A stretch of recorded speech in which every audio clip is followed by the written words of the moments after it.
Today I will explain how to read the pattern for this bootie, and tomorrow I will show you how to knit it.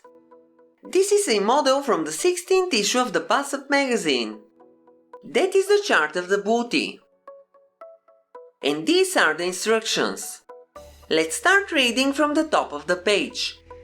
The first thing I will check is the yarn needed for the project. To make the bootie I will use 2 strands of acrylic yarn.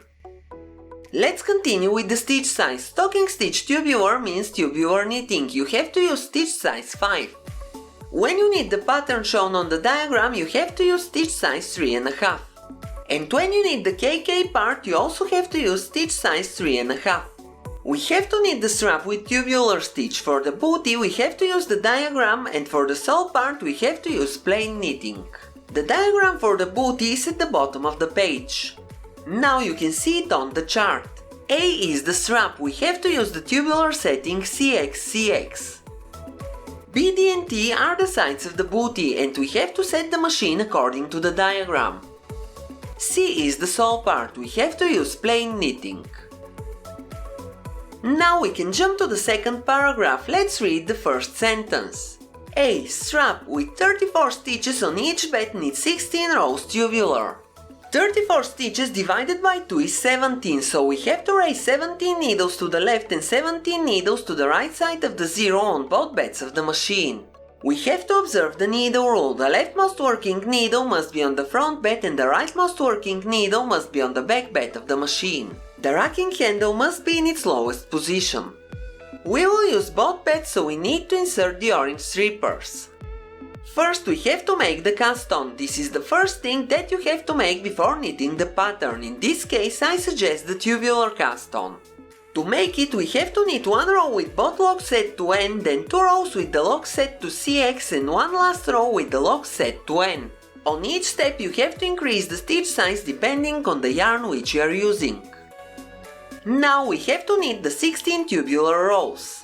When knitting tubes we have to use the black strippers. Also we have to rotate the racking handle anti-clockwise to its upper position to have nice looking edges. When the racking handle is in its upper position, the needles will be opposite to each other and the tube will look seamless. Now you can set the locks to CX and knit the 16 rows for the strap. The lock must be on the right side of the machine. Now let's read the next sentence. Then cast off 28 stitches at each end, 14 stitches on front and 14 stitches at the back, first transferring from front to back in each case. Look at the chart again. We have completed part A. Take the double-eye bodkin tool and transfer 14 stitches to the back bed starting from the rightmost stitch.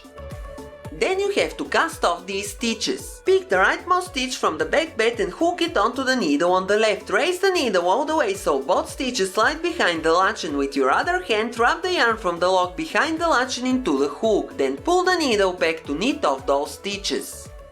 Then repeat the same steps with the other stitches. Transfer the last stitch into the hook of the needle on the back bed. It must have 2 stitches in its hook. Put all empty needles on both beds out of working position and knit 1 row. The machine will knit only on the front bed. You will use the yarn from the front lock to cast off the stitches on the left side. On the left side transfer 14 stitches to the back bed, then cast them off the same way.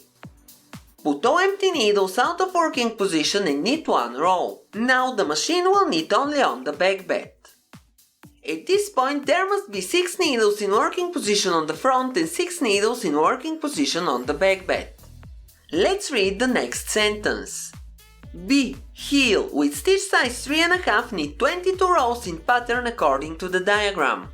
Now we will knit on both beds simultaneously, so we have to rotate the racking handle clockwise to its lowest position and insert the orange strippers. To set the machine for the pattern, raise pushers under all needles in working position and arrange them in 1-to-1 division. To make part C, put the pushers out of working position, set both locks to N and knit 30 rows. You can't see how many rows you have to knit in the text, but you can see them in the chart. I will knit only 29 rows, then I will prepare the machine for the next step before knitting the last row. Now we are going to knit part D. Let's read the instructions first. D. At both ends, back and front, cast on 11 stitches. Knit 20 rows in pattern and cast off 11 stitches at each end on each bed. I don't know why the text says 11 stitches on the chart, the stitches are 22, maybe this is a mistake. I knitted the bootie with only 11 stitches and it became too small. Now the lock is on the left side and the row counter is at 29 rows. You must raise 22 needles to the right on the front and 22 needles to the right on the back bed of the machine and knit 1 row. The lock must be on the right side of the machine. Now raise 22 needles to the left on the front and 22 needles to the left on the back bed of the machine and knit 2 rows. The row counter must be at 32 rows. At this point we are ready to set the machine for the pattern again. Raise pushers and the row working needles on the front bed of the machine and arrange them in 1-to-1 division, then set the lock and knit 20 rows. When knitting with the lock set to AX, some needles have more than one stitch in the hook, so before moving to the next step we have to knit 2 end rows.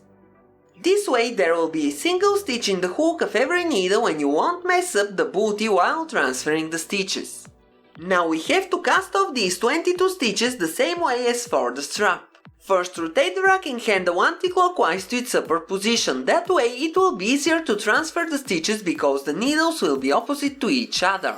Use the double-eye bodkin tool and transfer 22 stitches to the back bed starting from the rightmost stitch. Then cast off the 22 stitches at the right side, put all empty needles out of working position, set the machine to CX and knit 1 row. This row won't be visible, the lock will be on the left side of the machine and you will be able to use the yarn from the lock to cast off the 22 stitches at the left. Transfer them to the back bed, cast them off, put all empty needles out of working position and knit 1 row. Now the lock is on the right side of the machine. Put all pushers out of working position. If you skip this step you may make a mistake when knitting the last part. The pushers may raise the needles back in working position and you will have to fix it later.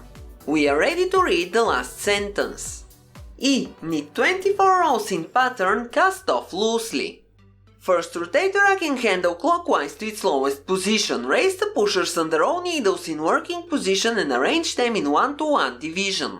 Then set the locks and knit 24 rows. To make the cast off, set both locks to N, increase the stitch size to 5 and knit 1 row. The lock must be on the left side of the machine. At this point lower the front bed and make a zigzag clutch cast off. That is what the bootie should look like right after you take it from the machine. And now you have to sew it. I will leave this part to you, but do you know, before you sew it you need to knit it, so go to the description of this video, download the Passap magazine, try to write the instructions in your own words, knit the bootie and send me a picture. Hurry up, I will upload the second video tomorrow. That's all for today, thank you for watching, have a nice day and see you tomorrow.